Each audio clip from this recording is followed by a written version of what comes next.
Danny's a performer, an advocate, a volunteer at Sydney Leather Pride and ACON and the Carmen Rupe Memorial Trust, and is a title holder in the fetish kink community. And they also love their guinea pigs. Welcome, Danny. Our next speaker that you haven't yet met is Rachel Wallbank. Rachel, would you just stand up or make yourself known? I've known Rachel for many years. Rachel's an advocate, an academic writer, a public speaker, a popular media subject concerning the legal and human rights of people living with diversity in sexual formation and gender expression. Rachel represented and appeared successfully in the landmark court cases Re Kevin and Re Bernadette, and is the author of the often referenced Re Kevin in Perspective, published by Deakin University. Rachel's been the subject of Australian Story on numerous TV programs as well as the Discovery Channel. So thank you, Rachel. Our next speaker that you haven't yet met is Xavier Moustache. Xavier is a trans activist advocating for GLBTIQ communities for more than 12 years. Xavier is currently an editor and co-conspirator at Dirty Queer magazine, runs the 19th Hole Trans Men Workshop and Cruising Night in conjunction with ACON and Signal, and breaks convention as a bearded transgender blending drag queen. Welcome, Xavier.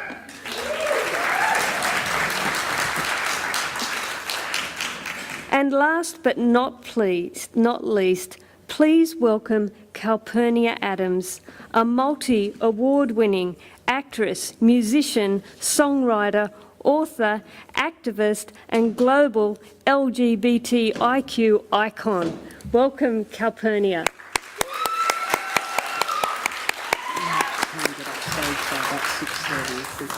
Okay. Do we have someone keeping time there, Kelly?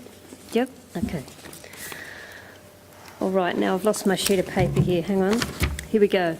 All right. So our first subject for tonight is language, terminology, identity and policing. And I was just wondering there, who would like to open that discussion on the panel here? Who would like to open that discussion? Language and terminology, identity policing. Okay, I'll have to nominate somebody then. Rachel, you're on the end. You get to go first. Well, thank you very much, Liz. Thank you for that kind invitation. I'd also like to thank the speakers I've heard today. I thought they were just tremendous, the personable delivery and the stories. First thing too I'll say is that one topic we're not listed to cover that I think is essential that came out of those speakers is access to medical treatment. It's not something we're listed to discuss today, but to my mind it's the greatest human rights issue facing people who experience diversity in sexual formation. Okay, Rachel, we're actually talking about language and terminology. I made my plug. Okay. We can relate it though, because of course the labels that we use and the language that we use is often relevant to the way that Medicare might work or the legal system. So we can link it in. I wasn't off topic after all. So anyway, look, language and terminology, it's been always a difficult issue. I think it's to be actually expected that we would have conflict about that. Colonised peoples always do, where people who, as we've heard, have our identities suppressed, and then we pay a tremendous price when we affirm who we really are. We're not likely, therefore, to be very easily labelled again by others, especially when, as you can see, even the concept of community amongst people who experience diversity in sexual formation and diversity in gender expression is problematic. I live in the community of Stroud, which is a country community in Australia, and while I'm accepted as a woman in that community and identify as a woman, the fact is my difference, because I've chosen to stand up and be known as a woman of transsexual background is inescapable. It's not only inescapable for me, but it's inescapable for my children. Okay. And Look, so I I'm think... going to wind you up there, Rachel, because we've only got a short time, lots of speakers and lots of subjects. But thank you for that. That's really important. And look, Calpurnia, you're next there, and I would like to invite you to speak about terminology. Well, one concept that I have advocated for in the US media, because it's been quite a contentious topic, especially recently there, is just I advocate for the right of self-determination and self-labeling. There is a lot of terminology that has recently been deemed as offensive, and suddenly in the last few years, somehow being offended has become equivalent to, you know, some really top-level, horrible, unendurable thing.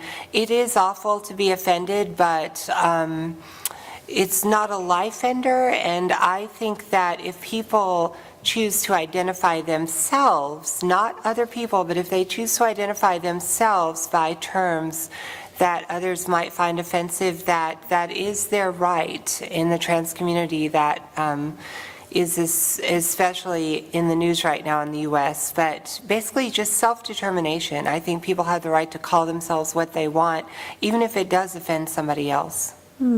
Thank you so much, Calpurnia, and I'm going to lead straight into Danny there. So Danny, it's now your turn to talk about terminology. I'm with Calpurnia in regards to self-determination. I find for me, I suppose, in regards to language, I mean, if we're talking labels, not language, are we, or just the meaning we assign to these words, or...? Whatever is important to you in the area of language terminology and identity policing. Each one of those could take a whole evening. There's a lot of social scripts, there's a lot of narratives, I think, around transitioning and gender that could well do with being deconstructed and taken apart and really looked at, because there is like a lot of, once we start using language, like you say, trans women, someone might say F to M, M to F, whatever, we get into this thing where there becomes an expected behaviour behind the language that we use for each other because of the meaning we assign to it. So I think there's credit in using inclusive, non-assumptive style language just to make sure everyone feels like they have a sense of belonging. Yeah. Yeah, and how we're ever going to get the public to do that blows my mind a little. Just change the world. See how we go. Look, I'm going to invite Xavier in now because we haven't heard Xavier speak tonight. Okay. Look, I think what Calpurnia said is right on the money, allowing people to determine their own identity. I think there is a lot of policing that goes on within the trans community and within marginalised community, LGBT, the whole kind of spectrum. We're really good at policing ourselves because we've been policed so much by other people.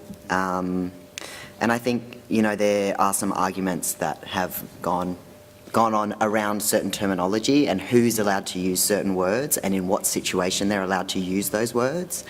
And I've actually, you know, had the experience of witnessing a non-trans person call out a trans woman who was identifying herself as a tranny, and this non-trans person was shutting her down around using that word to describe herself.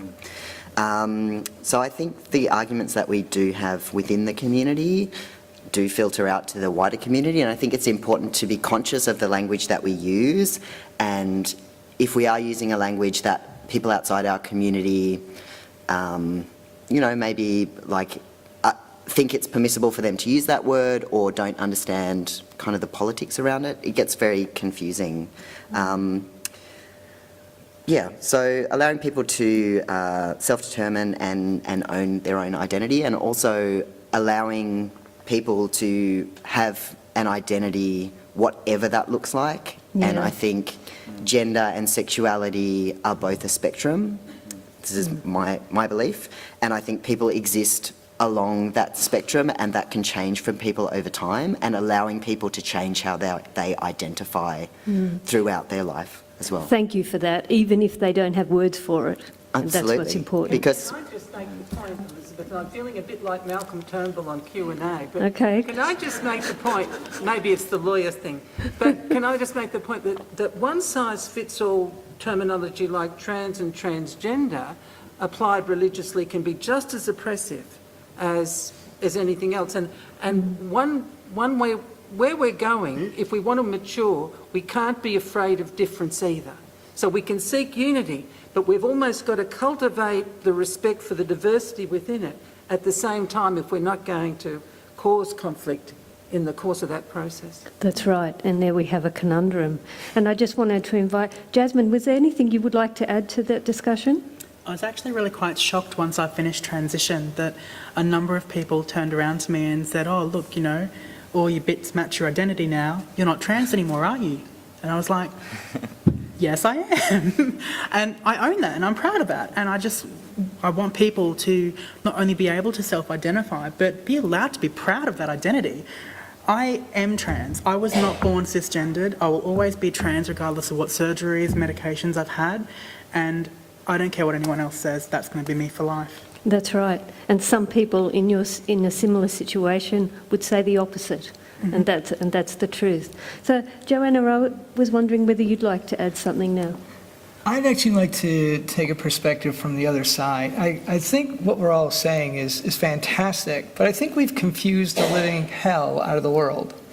I think that, you know, when you look at 52 different gender types already and still growing, people just go, what the fuck? That umbrella. And so when you've got that type of situation, I think that we all need to take a step back and stop, when somebody uses the wrong term, stop going, oh, you know, and having this like oxygen needing moment, because let's face it, what we're creating right now is a very curious culture. People want to know more about us, and of course they're going to ask some inappropriate questions. But if somebody asks me about sex, I feel obliged to ask them about sex. That's a wonderful spot I think there. we need to make sure that we're not thinking inside the box, that we're thinking about the world. This is a brand new freedom that's come public. And you're seeing a lot more acceptance of it. But we have to think also about one other group of people, and that's the young transgender coming up.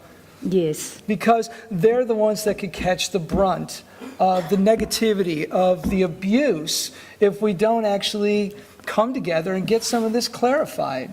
Yes. Thank you for that. Aram, did you want to say something there? I'm sure you're sitting on something that you've thought about just now. No, I kind of agree with the sentiments expressed across the rest of the panel. And I think we can absolutely get kind of bogged down sometimes in some of these conversations about labels.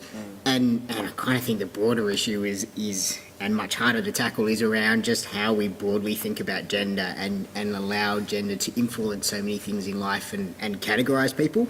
If we stopped caring about gender, then it doesn't matter who you are or what anatomy you've got or any of those things. You just get on with life.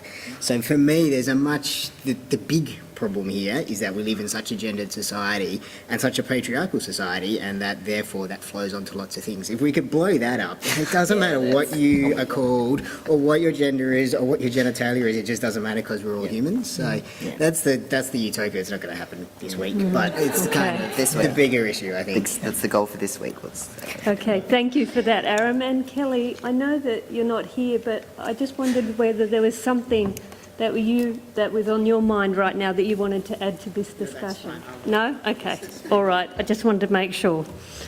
All right. Look, thank you. You're also beautifully well behaved. I'm going to move to the next subject.